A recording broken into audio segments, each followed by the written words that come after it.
This is a dramatic reading of Lunchbox toting theoretically a physicist, a blog by the stand-up physicist available at science2.0.com. Lacking the papers to prove that I'm a theoretical physicist, I have built something much more working class. That is a lunchbox. This box actually does contain a Yoplait yogurt, Del Monte, 100 calorie fruit cocktail,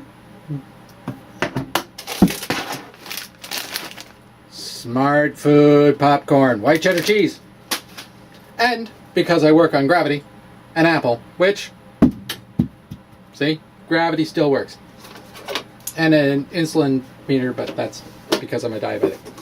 Okay, so that's it. All right. Now near the handle here, you'll notice right there. I love close-ups. Okay, that's the name that embodies this body of work, GEM, for gravity and EM.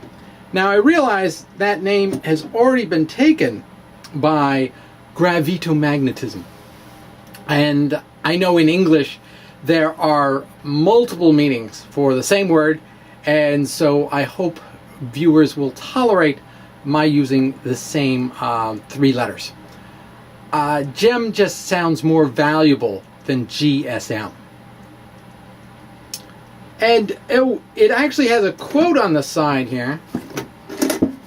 Speed to read that? Let's see. All right, so it says, how can physics live up to its true greatness except by a new revolution, an outlook which dwarfs all previous revolutions? And when it comes, will we not say to each other, oh, how beautiful and simple it all is? How could we have missed it for so long? John Archibald Wheeler. All right. Now, along with Misner and Thorne, Wheeler wrote this book. I call it a telephone of a book because, well, and let's listen to Gravitation Under the Effects of Gravity. So it's really kind of an impressive quote coming from someone who understood gravity to that level of detail. So what is my beautiful and simple idea? Well, Newton's math required that he claim that space and time are absolutes, separate from each other. In 1905, Einstein figured out how to rotate time into space for travelers at a constant velocity. It took him 10 years, but he finally figured out a way which time and space could mix no matter what. Unfortunately, even today, the math for that is arduous, and we can only solve the most simple problems. I propose that time and space always play together without dimensions, so that events in space-time can be added, subtracted, multiplied, or divided. I probably should say and or divided, however the physical situation warrants. Time has no choice but to play with space in ways that will boggle both the eye and the mind. Now this gray Albert here, so this is turquoise Einstein, but I also have a gray Albert, and they are oil paintings I did that hang up in my living room. I should say that Einstein's hair was not bright yellow. He did not have a silver or gold front tooth, but I'm glad they bring me joy. So I'm glad I get to carry them with me when I go to work. Now, there's an equation featured on the box. It goes JQ minus JM equals box squared A. The Maxwell equations in the Lorentz gauge are here.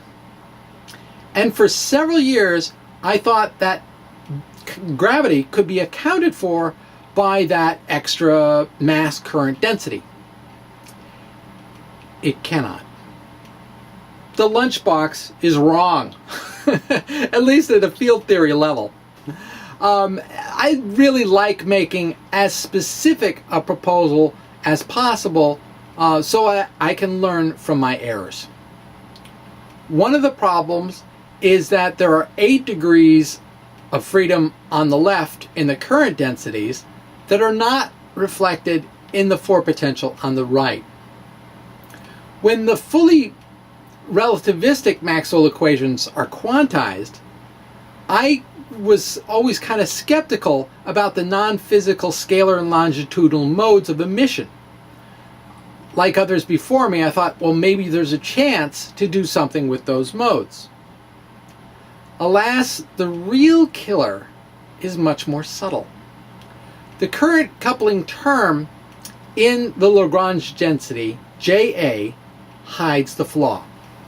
Now, Feynman shows in chapter 3 of this good book that if you go and you analyze the phase of that kind of current coupling term, that you get a spin 1 angular momentum projection operator. And spin 1 fields have like charges that repel.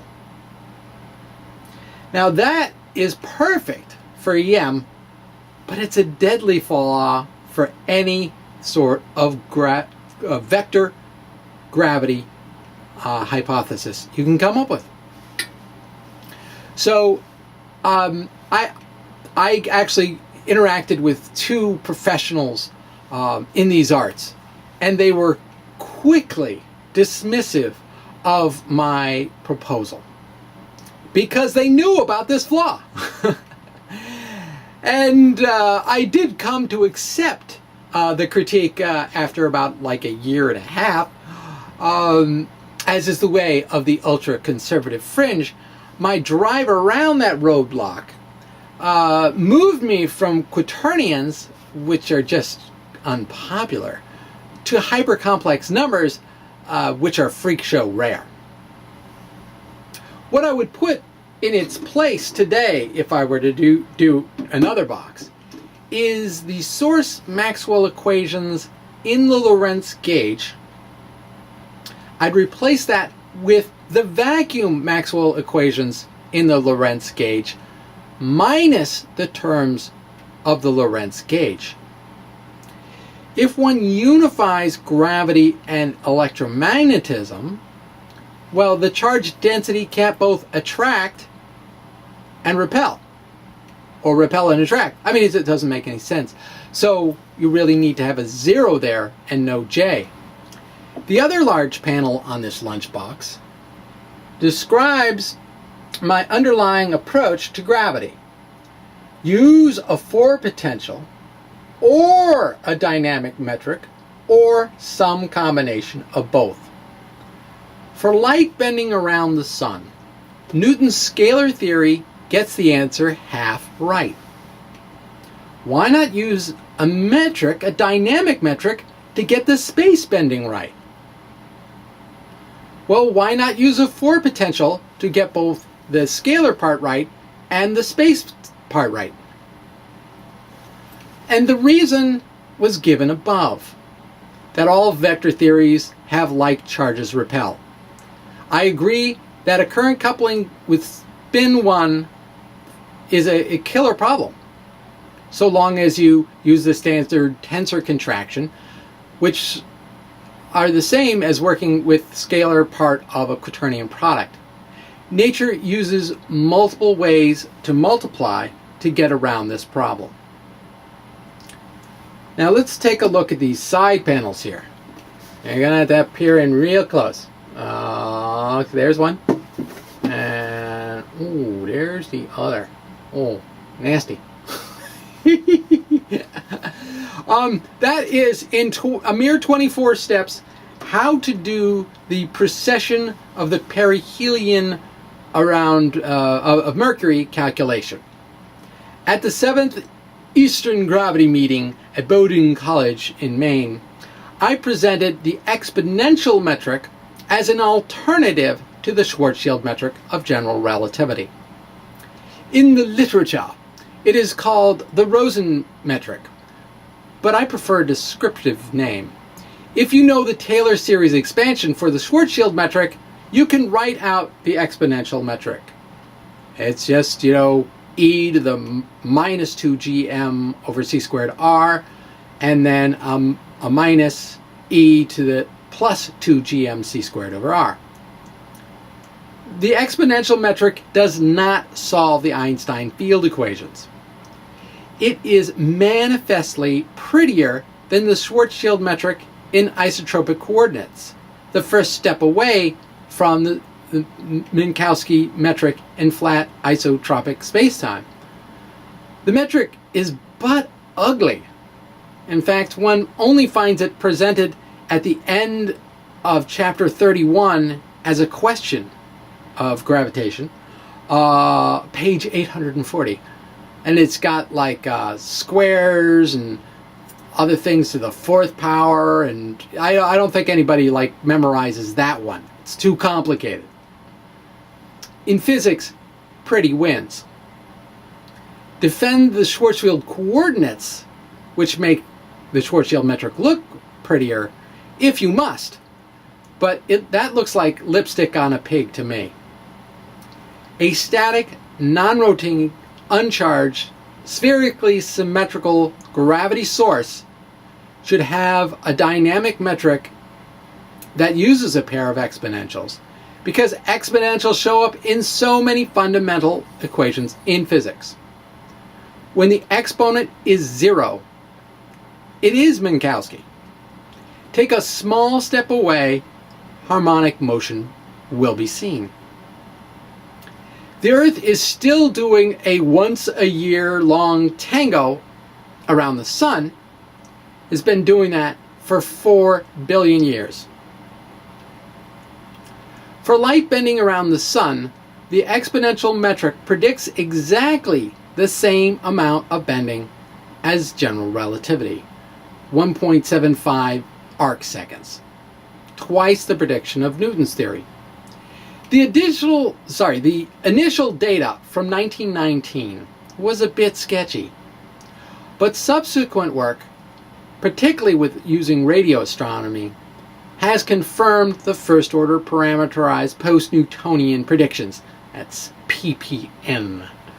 At second-order ppn accuracy, the exponential metric predicts all of 12% more bending than GR, 11.5 micro arc seconds versus 10.8. That's moving the digit over a million-fold. While measurements have improved by a factor of 10,000 since 1919, 2 more orders of magnitude improvement are needed to distinguish this subtle difference. And no one's planning on making such a measurement at this time. At the end of the presentation, one professor from a university in Florida asked, had I shown that the precession of perihelion calculation worked with the exponential metric? I answered the two were the same to first order ppn accuracy, so there should be no difference at all.